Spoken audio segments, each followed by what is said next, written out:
Friends, welcome to delta news. Guntur జిల్లా కొల్లిపర మండల పరిధిలోని కుంచివరం రోడ్లో యాక్సిడెంట్ జరిగింది. 2 బైకులు ఎదురెదురుగా ఢీకొనడంతో ఈ ప్రమాదం జరిగినట్లు స్థానికులు తెలిపారు. కుంచివరం గ్రామానికి చెందిన కసుకుర్తి సుబ్బారావు వయసు 45 సంవత్సరాలు బైకుపై తెనాలి నుండి కుంచివరం గ్రామం వెళుచుండగా కుంచివరం వైపు నుండి బైక్పై వస్తున్న వ్యక్తి ఎదురెదురుగా ఢీకొన్నారు. ఈ ప్రమాద ఘటనలో సుబ్బారావు తీవ్ర గాయాలతో స్పృహ తప్పి పడిపోవడంతో స్థానికులు 108 సాయంతో తెనాలి హాస్పిటల్కు తరలించినట్లు చెప్పారు. అలాగే ఈ ప్రమాద ఘటనలో ఎదురుగా ఢీకొన్న మరో బైకు వ్యక్తికి సంబంధించిన వివరాలు తెలియలేదు.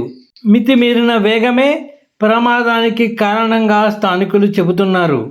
ఫ్రెండ్స్, లేటెస్ట్ న్యూస్ అప్డేట్స్ కోసం ఇప్పటివరకు మీరు మా ఛానల్ సబ్స్క్రైబ్ చేసి ఉండకపోతే వెంటనే సబ్స్క్రైబ్ చేసుకోండి. అలాగే మా ఛానల్ను లైక్ చేసి ఫాలో అవ్వండి.